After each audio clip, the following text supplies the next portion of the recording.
জঙ্গলের জানোয়ারকে চিড়িয়াখানায় আনলে জানোয়ার কখনো ভদ্র হয় না। আর আমরা মেদিনীপুরের লোক, আপনি গায়ের পান্তা খাওয়া লোককে অপমান করবেন। দিদি থেকে দিদিমা হতেন, নন্দীগ্রাম না হলে কোনোদিন মুখ্যমন্ত্রী হতে পারতেন না। আপনার বাকিটা আমি করব, আমি বলে গেলাম। আমার নেতা নরেন্দ্র মোদী, আমার আশীর্বাদক অভিভাবক অমিত শাহ, আমি যদি তাদের শিষ্য হয়ে থাকি, সিপিএম এর সূর্য মধ্য গগনে আমি লক্ষণ বাবুকে হারিয়েছি 1,73,000 ভোটে।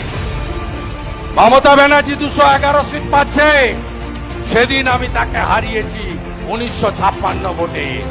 আমি আপনাকে প্রাক্তন করব বলে গেলাম। কেষ্টকে বলেছিলাম, কেষ্ট ভিতরে গেছে। বালুকে বলেছিলাম, বালু ভিতরে গেছে। শাহজাহান বলেছিল আমার